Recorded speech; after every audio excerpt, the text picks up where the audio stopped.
Hello everyone, welcome back. This is something a little new for the channel. This is sort of a behind the scenes look for the most recent chapter of OzzyBuilds that came out. This is chapter 3 of The Wizard of Oz by L. Frank Baum. We are creating the Scarecrow today.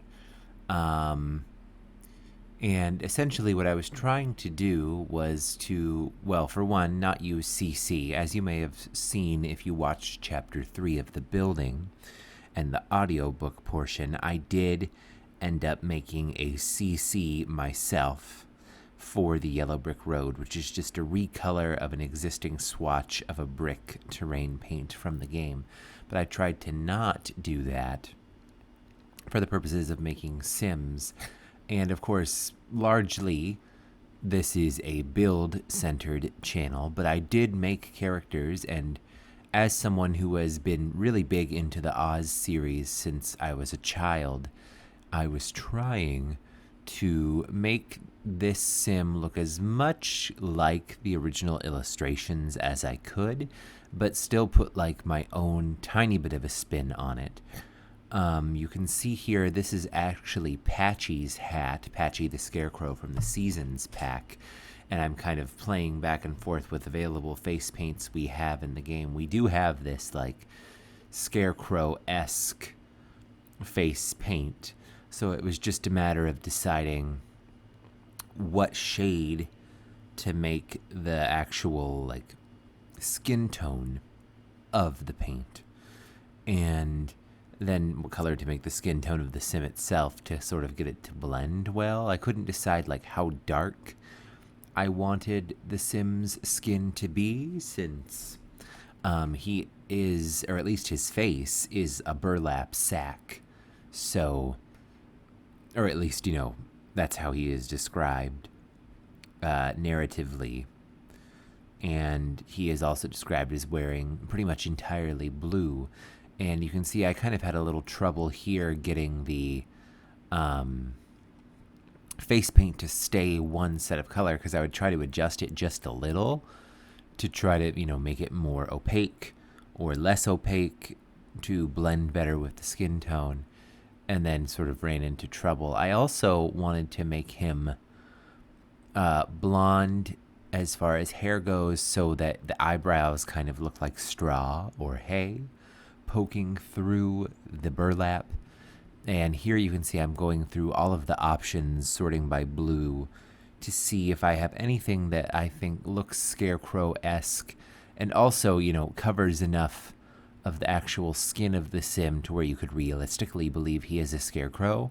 I did briefly consider trying to use like the Patchy model, the outfit, but I decided that I kind of preferred that he,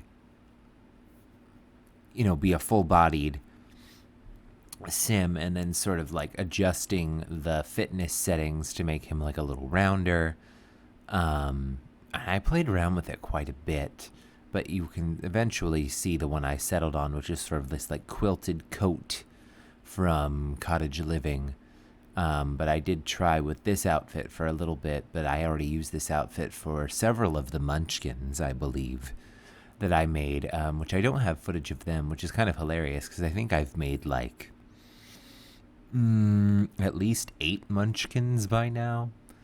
And of course then I also gave him gloves, because a scarecrow's hands are gloves stuffed with straw, and instead of doing white, which is what most of the OG illustrations do, I eventually end up settling on a floral design, which you'll see here in a little bit. Definitely wanted to make sure he had socks, so I'm playing with different ones, and I wanted to make sure that they at least had some blue in them. And I think I did settle on these striped ones, because I believe one of my Munchkin characters that I made for either Chapter 2 or Chapter 3 has the polka dot socks. Here you can see I'm going back and again trying to adjust the skin tone, because I was trying to decide if I wanted him to be like more pale to better match the face, and then did quite a lot of back and forth with the hair. In the illustrations, and of course in the movie from 1939, he is essentially bald. But I did play around and did eventually end up settling on a hairstyle, that I thought looked more like straw or hay.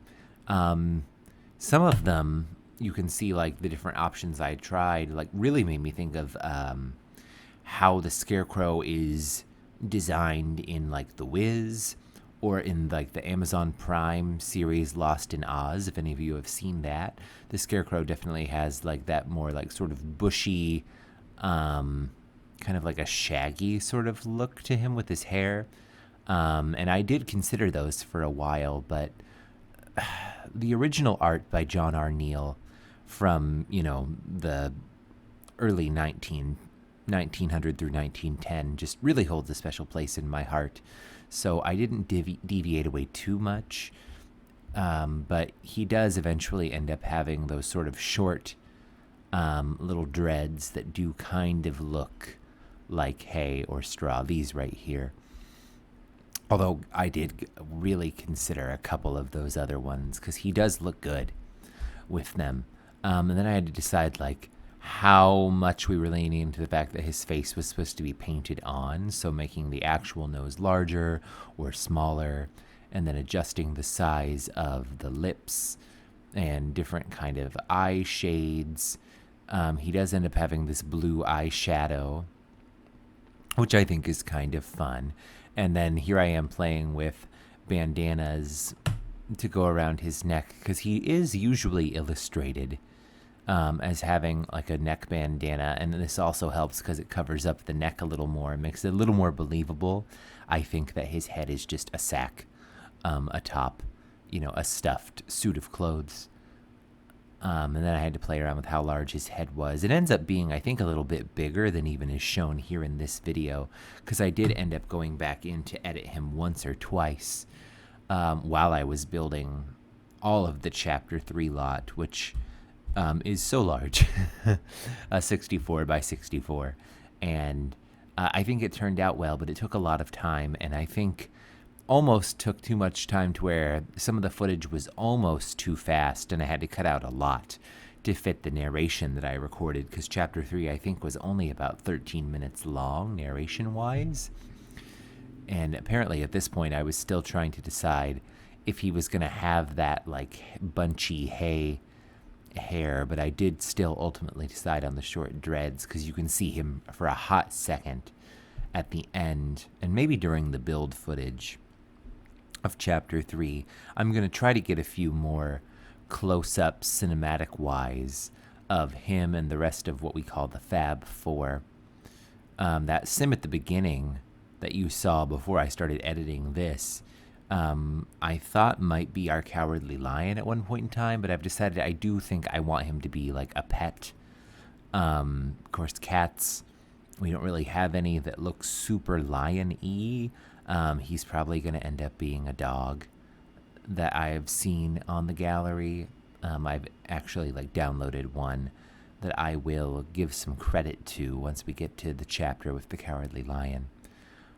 But as far as the Tin Man goes, I'm going to have to get to work, because I'm trying to avoid CC, since they do have that sort of funnily looking hat and get to work. But that probably won't come. I think I can only do one more chapter before I might have to take a little bit of a hiatus for this particular series, because my laptop is really struggling and I need a new PC.